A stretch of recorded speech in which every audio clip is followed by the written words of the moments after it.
오늘 이 말씀은 여러분들이 아주 잘 아는 익숙한 교회 조금 다니신 분들은 여러 번 설교를 들었던 말씀이에요. 그리고 일반적으로 교회에서 기도를 어떻게 해야 되는가, 기도를 응답받는 비결 내지는 방법이 어떠해야 하는가, 그것을 이야기하면서 꼭 인용하는 본문이 오늘 본문이에요. 그러니까 내용을 우리가 지금 방금 읽은 것처럼 이건 비유입니다. 비유. 예수님이 들으신 비유인데, 너희 중에 어떤 사람이 친구가 있는데 밤중에 그에게 가서 말을 합니다. 친구여, 내가 부탁이 있네.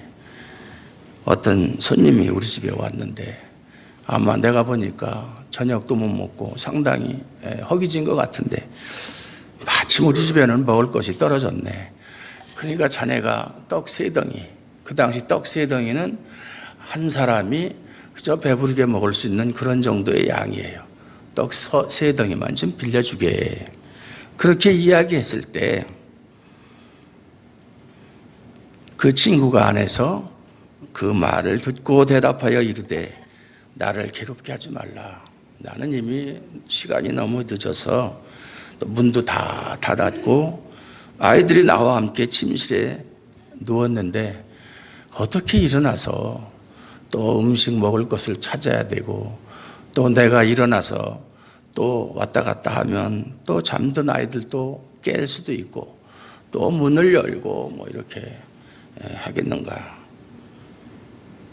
그러면서 이제 8절에 보면 내가 너희에게 말하노니, 여기까지가 이제 비유죠. 비록 벗됨을 인하여서는 일어나서 주지 아니할지라도 그 간청함을 인하여 일어나 그의 요구대로 주리라. 이 말씀에 대해서 많은 사람들이 잘못 이해를 하고 있어요. 마치 기도라는 것은 한 번 해서 안 되면 포기하고 그만두는 것이 아니라 계속 졸라대면 하나님이 귀찮아서라도 그 기도를 들어주신다, 이렇게 생각을 하는 거예요. 왜 그렇게 생각을 하느냐 하면 여기 8절에 보면 그 간청함, 이제 개역 한글, 이거보다 앞에 나온 개역 한글은 강청이라고 그랬어요. 강청함을 인하여 일어나 그 요구대로 주리라. 이 사람이 떡을 주는 것은 아주 귀찮은 일이에요. 성가신 일이에요. 아주 번거로운 일이에요. 그렇지만은 친구가 요구해서 주는 것이 아니라 그 사람이 하도 졸라대니까 귀찮아서 먹을 것을 준다. 그 사람이 떡을 빌려달라는 것을 준다. 그러니까 기도라는 것도 하나님께 계속 졸라대야 된다. 우리나라 속담에 울지 않는 아이에게 젖을 주지 않는다. 울지 않으면 애가 배고픈 줄을 모르죠. 엄마는 아기의 그 울음소리를 듣고 배가 고파서 우는 건지 아니면 어디가 아파서 우는 건지 다 알잖아요. 근데 아무 울음소리도 들리지 않고 편안하게 잘 놀고 잠을 잘 자고 있으면 굳이 그런 애에게 젖을 줄 필요가 없다, 이 말이죠. 그러니까 계속 울어야 된다. 계속 하나님께 그냥 어린아이가 보채듯이 그렇게 보채야 하나님이 들어준다. 또 그것을 뒷받침할 수 있는 말씀이 누가복음 18장에 보면 어떤 과부와 재판관의 이야기가 나옵니다. 그 재판관은 아주 불의한 재판관, 하나님을 무서워하지도 않고 하나님을 인정도 하지 않고 아주 그런 못된 재판관인데도 불구하고 과부가 자기의 원한을 풀기 위해서 계속 찾아가서 자기의 원한을 풀어달라고 그렇게 요구하니까 재판관이 처음에는 거절을 했죠. 안 된다. 이거는 도저히 들어줄 수가 없다. 그렇지만은 포기하지 않고 그 과부는 계속해서 재판관을 졸랐어요. 그러니까 재판관이 귀찮아 죽겠는 거예요. 이건 시도 때도 없이 아침에도 찾아오고 밤중에도 찾아오고 업무 중에도 찾아오고 다른 일을 할 수 없을 정도로 그렇게 귀찮게 하니까 내가 그 사람이 하도 나를 귀찮게 하니까 내가 그 과부의 원한을 들어줘야 되겠다라는 내용이 18장에 나오거든요. 그것과 연결을 해서 기도는 끈질기게 물고 늘어져야 된다. 진돗개처럼. 그것이 일반적인 한국 교회의 정서예요. 왜 그렇게 해석을 하느냐면 여기 8절에 나오는 간청, 개역 한글에는 강청이라는 단어를 잘못 이해해서 그래요. 이 강청이라는 단어가 원어로 보면 아나이데이아, 헬라어로 아나이데이아. 그런데 여러분들이 개역 개정 성경을만 보시는 것이 아니라 예를 들어서 표준 세번역이라든지 또 천주교와 공동으로 번역한 공동 번역이라든지 이런 데도 보면 전부 다 어떻게 번역되느냐면 귀찮게 졸라됨을 인하여서 너희에게 주리라. 그 간청이라는 단어를 귀찮게 졸라댄다. 이렇게 해석을 해놨어요. 심지어 영어 성경을 봐도 KJV 흠정역 성경도 귀찮게 졸라댄다. 끈질기게 졸라댄다. 이렇게 되어 있어요. 그러니까 사람들이 다 그렇게 생각할 수밖에 없죠. 근데 NIV 성경에 보면 거기서는 그렇게 나와 있지 않고 떳떳함, 강청이라는 단어의 뜻이 담대함, 부끄러움을 모름 뭐 이런 식으로 그래도 원어 성경에 가깝게 번역을 해놨더라. 제가 찾아보니까 그러면 이 강청이라는 단어의 정확한 의미가 뭐냐? 그걸 정확한 단어의 의미를 모르면 성경을 전혀 엉뚱하게 해석을 해서 누가복음을 기록한 누가가 지금 이 자리에 있으면 야, 그건 그 뜻이 아니야. 나는 그 뜻으로 기록한 게 아니야. 그런데 왜 너희들은 그렇게 내 의도와는 전혀 상관없이 너희들 마음대로 해석을 해서 그렇게 가르치느냐. 그렇게 책망을 할 수도 있어요. 그러니까 항상 설교하는 사람은 마태복음을 설교할 때는 마태가 옆에 있고 또 창세기를 설교할 때는 모세가 옆에 있어서 지켜보고 있다. 그걸 듣고 있다. 그래서 잘못 해석을 하면 가슴을 치면서 참 한탄을 한다라는 것을 생각을 하고 100% 정확하게는 할 수 없어도 그래도 저자의 의도를 비슷하게라도 좀 맞춰야 되지 않겠는가. 그것이 제 생각이에요.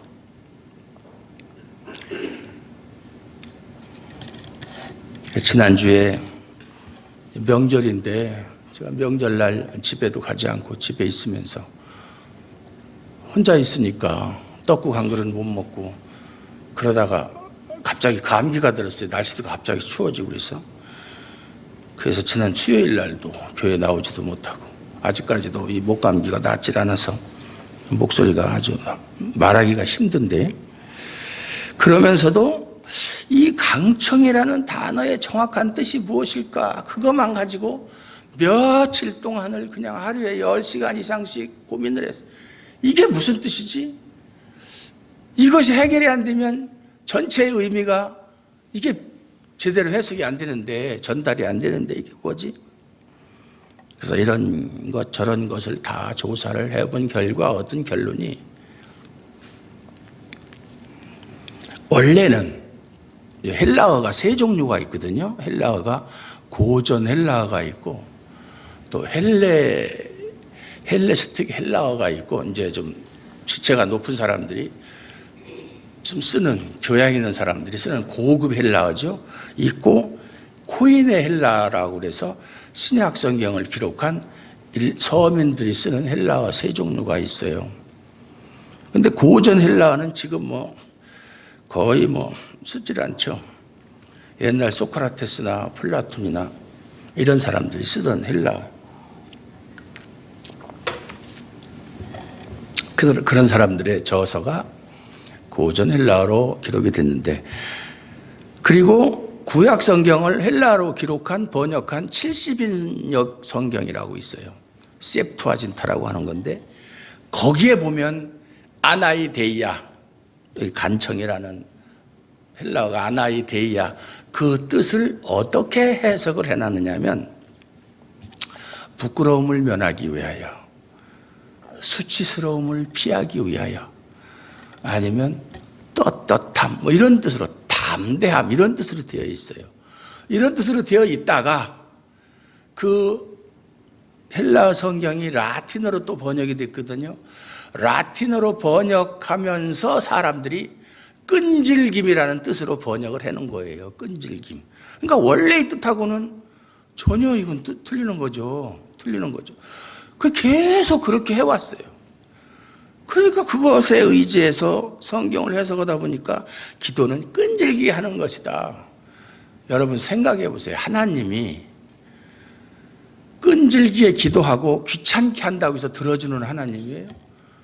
하나님이 우리가 구하는 기도가 하나님의 뜻에 합당치 않은 거라면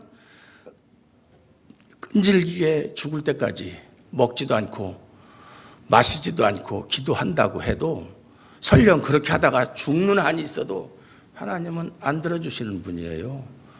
그걸 알아야 돼요. 하나님은 우리와 같은 사람이 아니에요. 아이고, 내가 저 기도를 안 들어주면 제가 죽을 수도 있어. 아이고, 불쌍해서 어떡하나. 그래, 네가 요구하는 것은 합당치는 않은 거지만 저거 그대로 두면 안 되니까 그냥 한번 들어. 그런 하나님이 아니란 말이에요. 그러니까 우리가 예수를 믿는다고 하면서, 하나님을 믿는다고 하면서 사람들 각각이 하나님에 대한 인식이 다 다르다 이 말이에요. 물론 하나님은 형상이 없기 때문에 그림으로 그릴 수는 없지만 종이 한 장씩 주고 여러분에게 여러분이 생각하는 하나님을 한번 그려보십시오 하게 되면 사람마다 그림이 다 다를 거예요. 다 달라요. 어떤 사람은 하나님은 난 좋으신 하나님, 내가 무슨 짓을 해도 다 용서해 주시고 내가 무엇을 요구해도 다 들어주시는 하나님, 마음씨 좋은 할아버지 같은 하나님으로 생각하는 사람도 있고, 아니야, 하나님은 무서운 하나님이야.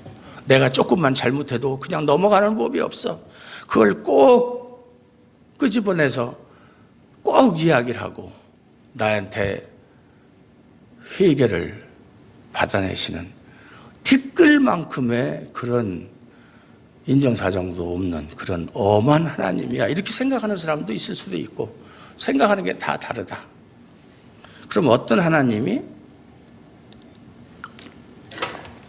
가장 정확한 하나님이냐? 하나님에 대한 우리의 생각은 중요하지 않아요. 성경에서 말하고 있는 그 하나님이 진짜 하나님이고 정확한 하나님이에요. 성경에서 말하는 하나님. 우리 나름대로 하나님을, 어린아이들이 미술 시간에 엄마 아빠 그리세요 그러면 막 그리는데 그 모습이 실제 엄마 아빠하고는 전혀 닮질 않았잖아요. 그냥 이상하게 그려놓고 이건 엄마야, 이건 아빠야, 걔 생각이에요. 그렇듯이 우리도 하나님을 그렇게 생각한다 이 말이에요. 아주 잘못된 거예요. 정말 안타까운 현상이에요. 그러다 보니까 하나님을 오해하니까 하나님의 말씀도 오해하는 거예요. 하나님 자체에 대한 올바른 인식이 없으니까 하나님의 말씀에 대한 인식도 당연히 없을 수밖에 없다.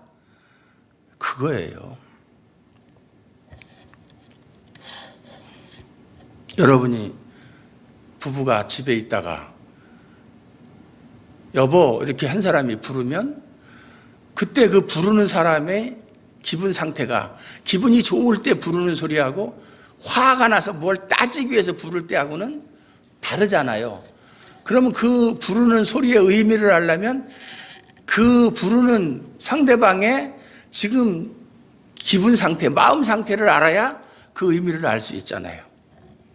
하나님을 바로 알지 못하면, 하나님의 마음을 알지 못하면 하나님의 말씀을 이해할 수가 없어요. 우리는 하나님의 말씀을 직접 육성으로 듣는 게 아니에요. 글로 돼 기록된 성경을 가르치는 목사가 그걸 연구하고 해석을 해서 다시 전하는 것, 간접적으로 듣는 방법밖에 없잖아요. 그러니까 가르치는, 전하는 사람 책임이 아주 강하고 무겁고, 듣는 사람도 그것을 듣고 분별할 수 있는 능력을 길러야 된다 이 말이에요. 아, 그래, 다 뭐 하나님 말씀이지 뭐 하나님 말씀 아닌 거 있나? 그렇게 그냥 너그럽게 받아들이면 안 된다 그 말이에요. 이것이 과연 오늘 설교 말씀에 이 본문 가지고 설교하셨는데 이 말씀이 과연 그런가? 정말 그것이 성경의 진정한 의미인가? 생각해보고 고민해보는 그런 자세가 필요하다. 그래야 신앙이 성장하는 거예요. 바른 신앙을 가질 수가 있어요. 교회 가서 설교 듣고 찬양 부르고 예배 끝났네? 그러고서 집에 오면 그때부터는 뭐 무슨 설교를 했는지 전혀 생각도 안 나고 일주일 동안 그렇게 보내다가 또 다음 주에 와서 또 다른 설교 듣고. 근데 우리 삶 속에서 말씀의 능력이 나타낼래야 나타날 수가 없다고 말이죠. 그게 우리 한국교회의 현실이에요. 한국교회 성도들한테 수요일쯤 돼가지고 지난주일 설교한 본문과 제목을 말해보시오 그러면 그걸 정확하게 말하는 사람이 몇 퍼센트나 될 것 같아요? 20% 정도 될까 말까요? 80%는 다 잊어버렸어요. 수요일 정도만 되면. 그 다음 주, 근데 수요일 지나서 목, 금, 토요일쯤 되면 더 모르죠. 그럴 수밖에 없는 게 주일 설교 듣고 또 오후 설교 또 들어야 돼요? 그건 뭐 주일 설교하고 또 내용이 달라요. 또 이제 우리 교회는 안 하고 있지만 새벽 기도 월, 화, 수, 목, 금 뭐 이렇게 5번 정도는 하죠. 토요일 날은 하는 교회도 있고 안 하는 교회도 있고 또 수요일 날 되면 또 수요 기도회에 또 와서 듣고. 그러다 보니까 당연히 먼저 들은 주일 설교는 잊어버릴 수밖에 없죠. 말씀을 듣고 그 성경에 야고보서에 보면 어떤 사람이 의인이냐, 말씀을 듣는 자가 의인이 아니고 듣고 행하는 자가 의인이라고 그랬잖아요. 듣고 잊어버리는데 뭘 행해요? 행하기는 전혀 드러나 마나 하나 마나 그런 식이 될 수밖에 없다. 오늘 여러분이 성경을 읽을 때 차근차근히 그냥 쓱 읽지 말고 차근차근 살펴보면서 읽어야 돼요. 여기 보면 이 떡을 빌리러 온 친구가 그를 귀찮게 했다는 내용이 없어요. 그냥 친구야 자는가? 우리 집에 손님이 왔는데 먹을 것이 없다. 그를 대접할 것이 없다. 그러니까 자네한테 떡이 있으면 좀 떡 3덩이만 좀 빌려달라. 딱 그 소리 한 번밖에 안 했어요. 어디 졸라댔어요. 그러니까 야 나는 지금 다 이미 잠자리에 들었어. 애들하고 다 자. 문도 닫고 불도 다 껐어. 근데 언제 일어나서 너한테 떡을 주냐? 그러니까 야 그래도 좀 줘야지 어떡하냐. 손님 너무 배가 고파 보이는데.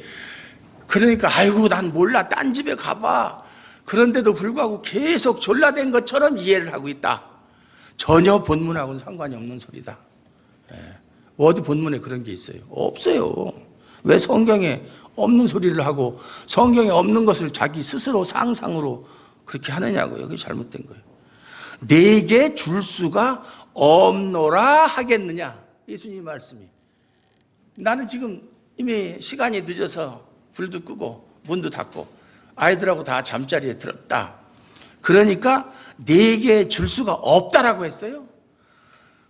없노라 하겠느냐. 그렇게 안 한다 이 말이에요. 그렇게 안 한다. 그런 요구를 받았을 때 그렇게 안 한다. 그러면서 내가 너희에게 말하노니 8절에 비록 벗됨을 인하여서는 일어나 주지 아니할지라도. 친구기 때문에 떡을 구하는 사람이 친구기 때문에 그 청을 들어주는 것이 아니라 친구 같으면 오히려 안 들어줄 수도 있다. 귀찮으면. 그게 아니라 친구 같으면 일어나 주지 아니할지라도 그 간청함을 인하여 일어나 그 요구대로 주리라. 간청함을 인하여. 간청함이 뭐라고 그랬죠? 아주 쉽게 얘기하면 담대함이에요. 그가 요구하는 것이 조금 더 부끄러운 일이 아니에요. 아무리 시간이 늦었고 잠자는 시간이라도 그에게 떡을 빌려달라고 한 그의 행동은 떳떳한 행동이었다 이 말이에요. 왜냐하면 신명기에도 보면 하나님의 말씀에 너희는 나그네를 대접하라. 너희도 전에 애굽에서 나그네 되었음이니라. 하나님의 율법이에요. 나그네를 대접하는 것은 하나님의 말씀이에요. 뭐 일반적으로 뭐 도덕이 아니고. 그러니까 이스라엘 사람들은 아무리 밤늦은 시간에 나그네가 지나가다가 들어왔으면 꼭 먹을 것을 대접해야 되는 불문율로 되어 있어요.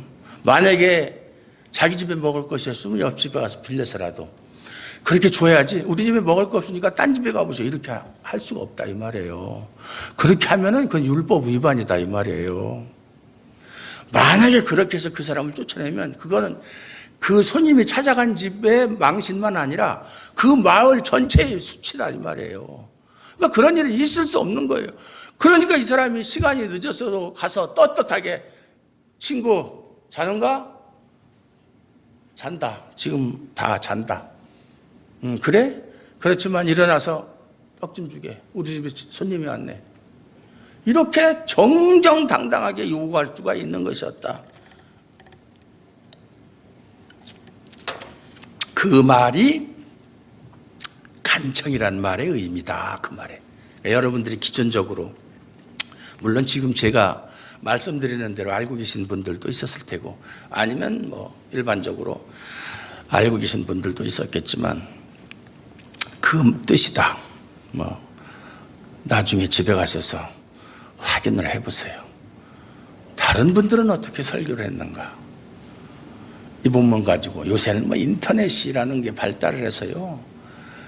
뭐 설교가 뭘 아주 흘러 넘쳐요. 아주 말씀의 홍수 시대에 살고 있어요. 홍수가 나면 물이 넘치는데도 불구하고 정작 필요한 것은 당장 마셔야 될 생수 한 모금이 필요한 것처럼 그렇게 흘러넘쳐도 정작 우리의 생명을 위해서 필요한 그런 생수 같은 말씀은 희귀한 시대에 우리가 살고 있다라는 것을 명심하셔야 돼요. 저희 몇몇 목사님들이 항상 하나님의 말씀을 정말로 연구하는 그 팀이 있어요. 우리 팀 몇 사람 안 돼요. 정말 설교들 잘해요. 그분들 설교들 들어보면 같이 의견을 나누고 자기가 연구한 것을 서로 교환하고 정보를 공유하고 그러는데 공통점이 전부 다 그런 교회는 100명 이상이 되는 교회가 없어요. 다 조그매. 왜? 요즘 사람들의 입맛에 맞지 않는 설교라는 얘기죠. 설교를 입맛대로 듣습니까? 자기 입맛에 들으면 잘하는 설교고 좋은 설교고 내 입맛에 맞지 않으면 잘못하는 설교고 틀린 설교입니까? 그거 아주 잘못된 거잖아요. 우리는 하나님 말씀을 듣는 것뿐이지 하나님 말씀을 가지고 평가할 수 있는 자격이 없어요. 예.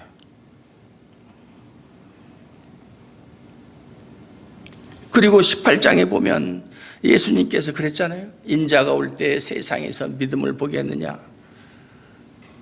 그러니까 생각하기를 지금 살아가는 사람들은 그래도 믿음 있는 사람들이 있는데 예수님이 재림하실 때 가면은 그때는 믿음이 식어서 그때는 정말 믿음 있는 사람을 찾아보기가 힘들다.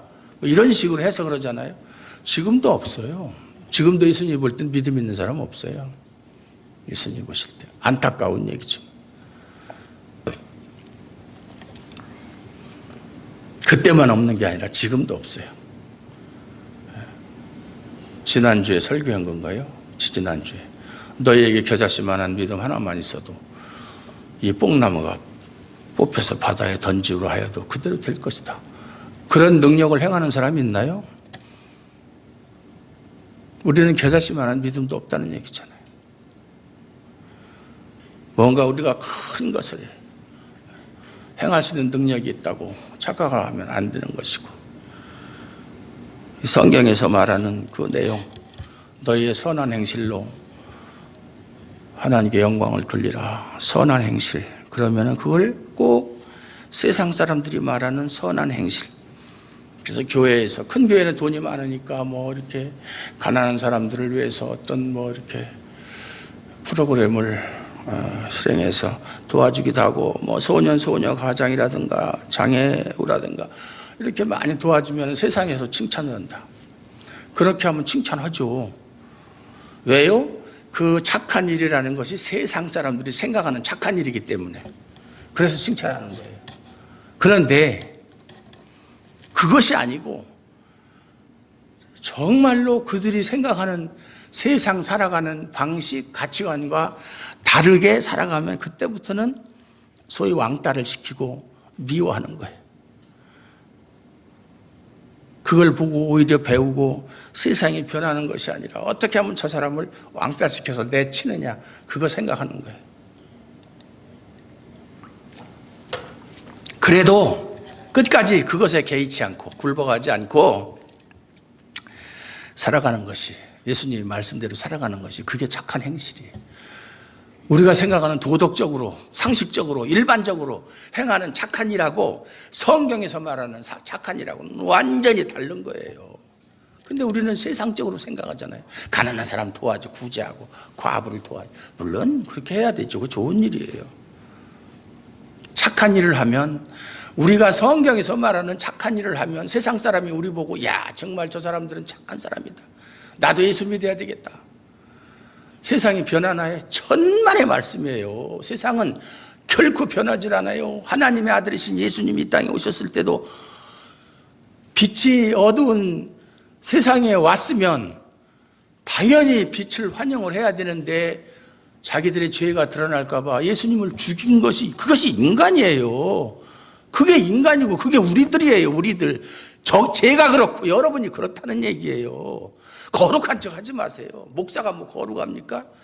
똑같아요. 예? 아닌 척하면 안 돼요. 엊그저께 어떤 여자가 그 변호사한테 점잖은 척 하지 마세요. 예? 척이라는 건 있을 수가 없죠. 하나님 앞에서 우리가 볼 때 우리는 티끌만한 하나님의 은혜도 받을 자격이 없는 사람들이에요. 그런데 뭐 왜 하나님은 나한테는 요만큼 은혜를 주고 저 사람한테는 요만큼 주고, 그거 가지고 크다 작다 불평 불만하고, 원래 자기가 하나님의 은혜하고는 전혀 상관없는 그런 사람이라는 것은 까맣게 잊어버리고 은혜 받은 그 자체만으로도 정말로 너무나 감사한데 은혜의 양 가지고 따지고 있다, 이 말이에요. 이 얼마나 모순이에요. 모순 덩어리죠. 예. 그리고 세상 사람들이 살아가는 거 보고 부러워하고 말이죠. 저 사람들, 연예인들 보면 얼마나 인기가 많아요. 가는 곳마다 사람들이 막 인산이 내려 모여들고 같이 사진 찍자고 그러고, 얼마나 좋을까. 저 돈 많은 사람들은 그냥 이렇게 펑펑 쓰고 그러는. 이번에 트럼프 대통령이 며칠 동안 휴가 가는데 뭐 300만 불이나 휴가비로 썼다고. 얼마나 좋을까. 저렇게 좋은 차 타고 다니면, 좋은 집에 살면. 이 세상은요, 다 죽은 사람들이 사는 세상, 좀비들이 사는 세상이에요. 죽은 사람들이 사는 세상 속에서 그들이 소유하고 그들이 가진 것이 뭐가 그렇게 부럽습니까? 그거 부러우면 지는 거라는 말 있잖아요. 아직은 아니에요. 아직은. 그런 거 보고서도 그걸 초월할 수 있어요. 그거 너희들이 한번 그려봐야 그건 잠깐 있다가 없어지는, 길가에 피어있는 풀과 같은 거야. 너희들은 왜? 생명이 없기 때문에. 예수를 모르는 사람은 생명이 없잖아요. 우리는 예수를 알기 때문에 우리는 생명이 있잖아요. 영생이 있잖아요. 그보다 더 큰 게 어디 있어요. 그럼에도 불구하고 맨 기도할 때마다 그저 이거 주세요, 저거 주세요, 뭐 해주세요. 기도라는 것은 우리의 요구를 하나님께 관철시키기 위해서 하나님을 졸라대거나 하나님을 설득시키는 게 아니라, 우리가 하나님의 말씀에 설득당해서 하나님이 뜻이 무엇인지를 더 깊이 알고 그 뜻을 깨닫고 그 뜻대로 순종할 수 있게 능력을 달라고 구하는 것이 기도예요. 뭘 그렇게 달라는 게 많아요. 그거 받아서 뭐 할 건데. 있는 바가 족한 줄 알라고 그랬잖아요. 있는 것으로 족한 줄 알아라.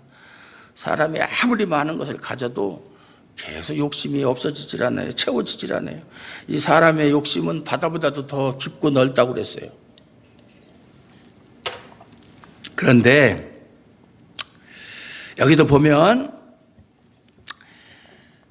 내가 또 너희에게 이르노니 구하라 그러면 너희에게 주실 것이요 찾으라 그러면 찾아낼 것이요 문을 두드리라 그러면 너희에게 열릴. 이것도 그렇잖아요. 계속 구하고 찾고 두드리고 막 얻을 때까지 계속 그래야 된다. 뭐 끈질기게 해야 된다. 그 뜻이 아니에요. 이것은 간절함이에요. 간절함. 간절함과 끈질김은 다른 거예요. 진리를 찾기에 간절한 마음과 그냥 계속 반복되는 그런 행위하고 끈질김하고는 다른 거예요. 그러면 구하는 이가 받고 찾는 이가 찾고 두드리는 이에게 열릴 것이니라. 그러면서 너희 중에 아버지 된 자로서 누가 아들이 생선을 달라 하는데 생선 대신에 뱀을 주며 알을 달라 하는데 전갈을 주겠느냐. 너희가 악할지라도 좋은 것을 자식에게 줄 줄 알거든 하물며 너희와 하늘 아버지께서 구하는 자에게 성령을 주시지 않겠느냐. 마태복음에는 병행 본문인 마태복음에는 뭐라고 되어 있느냐 하면 구하는 자에게 좋은 것을 주시지 않겠느냐 그랬어요. 그런데 이 비유가 왜 이 비유를 말씀하셨는가? 우리가 항상 비유를 해석할 때는 이 비유를 누가, 물론 예수님이 하셨지만 이 비유를 왜 하셨는가, 어떤 목적으로 하셨는가를 먼저 생각을 해야 돼요. 근데 보면 앞에 11장 1절부터 5절까지 4절까지 우리가 잘 아는 주기도문을 제자들에게 가르친 내용이 나와요. 물론 뭐 마태복음이 더 정확하게 나오지만 요한의 제자들은 자기 선생님한테 기도를 배워서 하는데 우리에게도 기도를 가르쳐 주옵소서. 그러니까 2절에 보면 이렇게 기도하라. 아버지여 이름이 거룩히 여김을 받으시오며 나라가 임하옵시며. 우리가 늘 하는 주기도문이잖아요. 그러니까 기도의 첫 번째 목적이 뭐예요? 아버지부터 시작하는 거예요. 그 무슨 얘기예요? 기도는 누가 하는 거예요? 자녀만이 할 수 있다는 얘기예요. 자녀만이 할 수 있는 거예요. 자녀가 아닌 사람은 기도할 자격이 없어요. 자녀가 아버지한테 하는 게 기도예요. 하나님을 아버지라고 부를 수 있는 사람만이 기도할 수 있어요. 첫 번째 구하는 것이 아버지의 이름이 거룩히 여김을 받게 해달라. 그게 첫 번째 구하는 거예요. 두 번째가 하나님의 뜻이, 아버지의 뜻이 하늘에서처럼 땅에서도 이루어져. 하나님 나라의 그 통치가 이 땅에서도 이루어지기를 원한다. 그게 기도에서 가장 큰 거다 이 말이에요. 자녀가 가장 먼저 생각하는 게 부모님에 대해서 생각하는 거잖아요. 그런 관계 속에서 말씀을 하고 또 이르시되 너희 중에 누가 벗이 있는데, 비유를 들은 거예요. 오늘 비유. 이 비유의 의미가 뭐예요? 너희는 하나님의 자녀다. 너희는 하나님께 기도할 수 있다. 그런데 그럼 기도를 어떻게 해야 될 것이냐? 그거에 대해서 말씀하시기 위해서 이 비유를 들으신 거예요. 참된 기도가 무엇인가? 너희가 기도하는 것은 하나님의 자녀로서 기도하는 것인데, 그러면 자녀는 어떻게 기도해야 되고 어떻게 살아야 되는가? 하나님의 자녀다운 그런 삶을 살아야 된다. 그걸 얘기하기 위해서 이 비유를 말씀하신 거예요. 하나님의 자녀는 아버지 앞에 떳떳하게 요구할 수 있다는 거예요. 부끄러움 없이. 간청이라는 단어를 그래서 쓴 거예요. 자녀가 아버지한테 뭘 나가는데 뭐 주저주저 하거나 부끄러울 필요가 전혀 없잖아요. 떳떳하잖아요. 왜? 아버지니까. 자녀된 자로서는 너희가 하나님의 자녀라면, 하나님의 자녀다운 삶을 살고 있다면 아버지에게 나올 때 떳떳하게 나와서 구하라는 얘기예요. 간절하게. 그러면 너희가 사람일지라도, 아니 악한 사람일지라도 자식이나 가족들한테는 참 잘해요. 조폭이나 이런 사람들은 막 이 남을 갖다가 괴롭히고 막 이렇게 폭행을 하니까, 죄송합니다, 폭행을 하니까 가족한테도 그럴 것 같죠? 천만에요. 가족한테는 둘도 없는 아빠고 둘도 없는 남편이에요. 우리가 생각하는 거하고 전혀 딴판이에요. 안수를 안 받아서 그래, 이 마이크가. 악한 아들도, 악한 아버지라도 자식이 달라고 하면 다 달라는 것보다 더 좋은 걸 주신다. 너희가 악할지라도 좋은 것을 자식에게 주. 이건 일반적인 예잖아요. 사람 살아가는 세상에서. 하물며 사람이 아닌 하나님 아버지께서, 너희 하늘 아버지께서 이 아버지와 자녀의 관계 속에서 나온 말씀이라는 거예요. 이 말씀 전체가. 구하는 자에게 성령을 주시지 않겠느냐. 이 성령을 주시지 않겠느냐. 이것도 오해를 많이 해요. 성령을 준다는 게, 성령이 물건이에요. 성령을, 성부, 성자, 성령 삼위 되시는 하나님이 성령인데 성령을 준다는 그런 말이 아니고, 성령을 보내주셔서 너희가 아버지께 무엇을 구해야 할지, 너희가 하나님 아버지께 하나님 아버지의 뜻을 구하고 그 뜻을 깨닫고, 그래서 그 말씀에 순종할 수 있도록 성령님께서 도와주신다, 그 말씀이에요. 그것이에요. 성령이 하시는 일이 뭐예요? 하나님 말씀, 예수님 말씀 깨닫게 하시고 그대로 살 수 있는 능력 주시고, 그게 성령이 하는 일이잖아요. 그러니까 이거 가지고 기도하면 성령 준다, 막 부흥회 같은 데 가면 기도하면 그냥 뭐 성령 준다, 전혀 이 말씀하고는 상관없는 그런 소리들을 그냥 한다 이 말이죠. 한다 이 말이죠. 특검 사무실 앞에서 청소하는 아줌마가 최순실이가 떠들으니까 연병하네 하는데, 연병하는 소리예요. 다 그게 연병하는 소리예요. 성경하고 전혀 상관없는. 뭐가 기도하면 성령이 물건입니까? 성령? 구하는 자에게 성령을 준다? 그러면 성령을 그 사람이 못 받았어요? 못 받은 사람이 기도할 수 있어요? 성령 못 받은 사람이 어떻게 하나님께 기도해요? 기도는 자녀만이 할 수 있는데, 하나님의 자녀가, 성령 못 받은 사람이 하나님의 자녀가 될 수 있어요? 말이 안 되는 얘기잖아요, 논리적으로. 성령을 더 많이, 성령을 통해서 그렇게 하나님의 진정한 뜻을 깊이 깨닫게 하시고 바르게 알게 하시고, 그 말씀을 알았으면 거기서 끝나는 게 아니라 그 말씀대로 살 수 있는 능력이 있어야 되잖아요. 그게 우리 힘으로 됩니까? 우리 힘으로 할 수 있는 일은 아무것도 없어요. 우리가 뭘 하는데, 나는 뭐 주일날만, 어떤 사람은 그래요. 나는 지금까지 예수 믿은 다음에 지금까지 주일 성수 한 번도 빼먹지 않고 무슨 11조? 11조를 정확하게 했고 전도도 많이 하고 했다. 그것은 그 사람이 그것을 의로 드러내려고 그러는 거예요. 자기 자랑하려고. 자기 의로 드러내려고. 자기 의로 드러내는 순간 그건 다 소용없는 거예요. 하나님이 원치 않는 게 그거예요. 이 신약 성경을 쭉 읽어보면 올바른 신앙이라는 게 아주 간단해요. 그게 뭐예요? 자기 부정이잖아요. 자기 부인. 자기를 부인하고 예수님 따라가는 거죠. 그게 신앙생활이에요. 뭐 복잡하게 생각할 거 없어요. 자기를 부인할 줄 써야 돼요. 자기를 부인하는 사람이 뭐가 부러운 게 있겠어요? 자기가 없는데 자기가 살아있으니까 자꾸 뭔가 남보다 더 많이 가지고 싶고 더 높이 올라가고 싶고 남보다 더 많은 존경과 대접을 받고 싶고 그런 거예요. 자아, 상실이 아니에요. 자아가 없어지는 거죠. 그렇다고 해서 자아가 완전히 없어지는 것이 아니라 그 없어진 자아가 예수님 안에 감추어지는 거예요.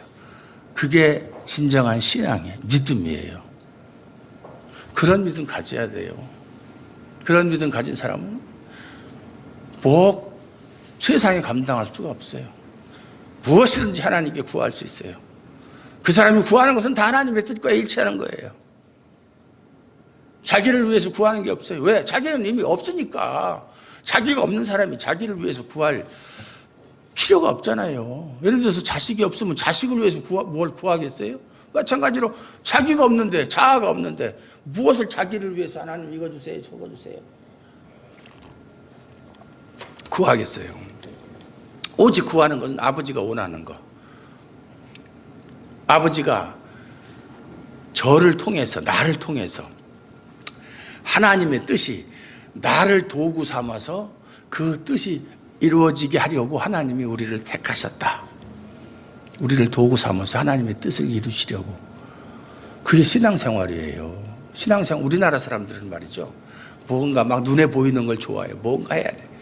그래서 그냥 밤마다 냉수 떠놓고 치성 드리고 막 빌고, 그럼 내가 100일 동안 기도했으니까 거기에 대한 보상으로 뭐가 주어질 것이다.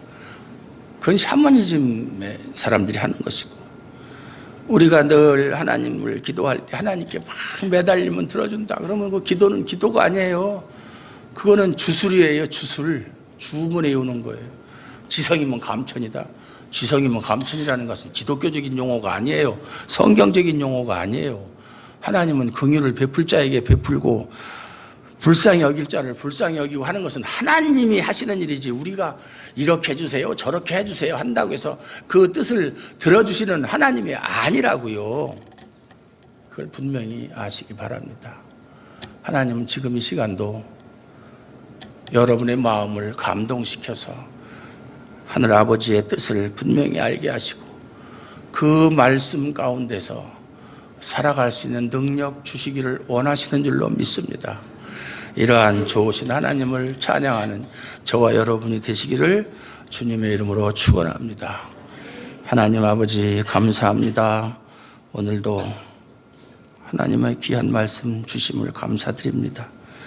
이 말씀을 통해서 우리 자신을 한번 더 돌아보는 그런 기회가 되게 하시고, 내가 지금 걸어가는 길이 하나님께서 원하시는 길인지 다시 한번 살펴보게 하시고, 만약 잘못되었다면 방향을 바꾸어서 바른 길로 가게 하시고, 또 정확한 길로 접어들었다면 더욱더 힘차게 달려갈 수 있는 그런 시간, 기회 되게 하여 주시옵소서. 이제 금년 한 해는 더욱더 하나님과 가까이 하며 하나님의 은혜 안에 거하기를 원합니다. 늘 지켜주시고 함께하여 주시옵소서. 예수님 이름으로 감사드리옵고 기도하옵나이다. 아멘.